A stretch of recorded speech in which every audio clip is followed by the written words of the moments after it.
సర్దార్ వల్లభాయ్ పటేల్ అంటే ఉక్కు మనిషి, స్వతంత్రం కోసం కొట్లాడిన కాంగ్రెస్ పార్టీ అధ్యక్షుడు. అట్లాంటి సర్దార్ వల్లభాయ్ పటేల్ పేరు మీద ఉన్న స్టేడియంని నరేంద్ర మోడీ స్టేడియంగా పేరు మార్చింది అధ్యక్ష.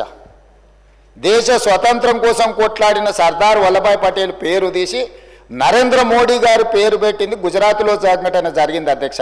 మేము అట్లాంటి తప్పిదం చేయలేదు అధ్యక్ష, చెయ్యం. మాకు అట్లాంటి ఆలోచన లేదు. ఈ రాష్ట్రంలో ఎప్పుడూ జరగనట్టుగా మొదటిసారి ఏదో ఈ ప్రభుత్వం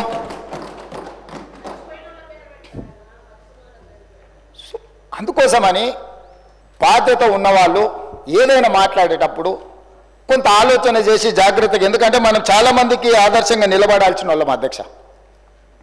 కాబట్టి దయచేసి ఈ సభలో నా విన్నపం ఒక్కటే సభ్యులకు, పరిపాలనలో భాగంగానే ఎన్టీఆర్ హెల్త్ యూనివర్సిటీ కావచ్చు, లేకపోతే అగ్రికల్చర్ యూనివర్సిటీ కావచ్చు, లేకపోతే హార్టికల్చర్ యూనివర్సిటీ కావచ్చు, లేకపోతే వెటర్నరీ యూనివర్సిటీ కావచ్చు, ఈరోజు తెలుగు యూనివర్సిటీ కావచ్చు, ఇవన్నీ కూడా పరిపాలనలో భాగంగానే రెండు రాష్ట్రాలలో ఒకే పేరు మీద యూనివర్సిటీలు కానీ ఒకే పేరు మీద సంస్థలు ఉండడం వల్ల పరిపాలనాపరమైన సమస్యలు ఉత్పన్నమయ్యే అవకాశం ఉంది.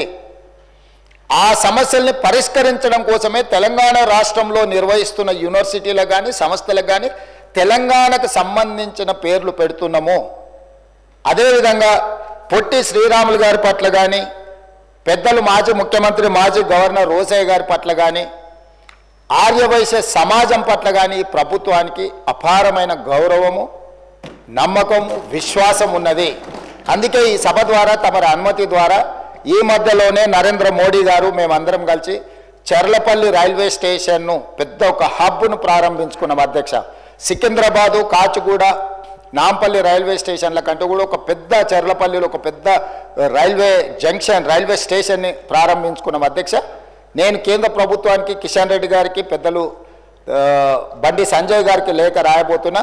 ఆ చర్లపల్లి టర్మినల్కి పొట్టి శ్రీరాములు గారి పేరు పెట్టుకొని వారికి దేశం పట్ల ఉన్న భక్తి, దేశం కోసం వారు చేసిన త్యాగాలను గుర్తు చేసుకుందాం. తెలంగాణ హైదరాబాద్ నగరంలో పొట్టి శ్రీరాములు పేరు ఆ చర్లపల్లి టర్మినల్కి మనం పెట్టుకుందాం. కిషన్ రెడ్డి గారిని, బండి సంజయ్ గారిని నేను విజ్ఞప్తి చేస్తున్నా, కేంద్ర ప్రభుత్వం నుంచి అనుమతి తీసుకొచ్చి చర్లపల్లి రైల్వే టర్మినల్కి మనం పొట్టి శ్రీరాములు గారి పేరు పెట్టుకుందాం అధ్యక్ష. అదేవిధంగా నేను అధికారులకు ఆదేశాలు ఇస్తున్నా. మనకు బల్కంపేట్ నేచర్ క్యూర్ హాస్పిటల్ ఉన్నది అధ్యక్ష. రోసయ్య గారి ఇంటికి కాస్త దూరంలో ఉంటుంది నేచర్ క్యూర్. దానికి రోసయ్య గారి పేరు పెట్టడమే కాకుండా పెద్దలు రోసయ్య గారి విగ్రహాన్ని అక్కడ పెద్ద ఎత్తున పెట్టుకొని వారి వర్ధంతులు, జయంతులు నిర్వహించడానికి అధికారికంగా రాష్ట్ర ప్రభుత్వం అన్ని అధికారిక వర్ధంతి, జయంతి కార్యక్రమాలను ప్రభుత్వం చేపడుతుంది. వారు ఉమ్మడి రాష్ట్రానికి 16 సార్లు బడ్జెట్ ప్రవేశపెట్టిన సుదీర్ఘమైన అనుభవజ్ఞులు. ముఖ్యమంత్రిగా, గవర్నర్గా ఎనలేని సేవలు అందించారు. వారు ఒక సందర్భంలో మాట్లాడుతూ, నేను పూర్తిగా హైదరాబాద్కు వచ్చిన, చీరాలలో నాకేమీ లేదు, నేను మొత్తం హైదరాబాద్ వాసిని, నేను హైదరాబాద్లోనే ఉంటున్నాను పెద్దలు రోసయ్య గారు చెప్పారు. వారి పట్ల మా అందరికి, ఇక్కడున్న సభ్యులకి, ఇంక్లూడింగ్ మా పెద్దలు దామోదర రాజనరసింహ గారికి, ఇక్కడున్న మిత్రులకు ఎవ్వరికి కూడా భిన్నాభిప్రాయాలు లేవు. రోసయ్య గారు చేసిన సేవలకు గుర్తింపుగా మనకు బల్కంపేట్లో ఉన్న నేచర్ క్యూర్ హాస్పిటల్కు రోసయ్య గారి పేరు పెట్టడం ప్రకృతి వైద్య చికిత్సాలయం.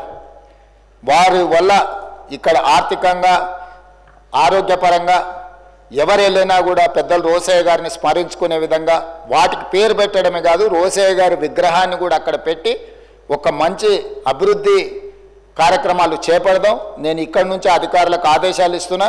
రోసయ్య గారి యొక్క సేవలను కూడా కీర్తించుకునే విధంగా తెలంగాణ రాష్ట్ర ప్రభుత్వానికి ఆర్యవైశ్యుల పట్ల ఉన్న ప్రత్యేకమైన అభిమానాన్ని ఈ రెండు చర్యల ద్వారా మనం నిరూపించుకుందామని తెలియజేస్తూ అనుమతి ఇచ్చినందుకు మీకు ధన్యవాదాలు తెలియజేస్తున్నా అధ్యక్ష.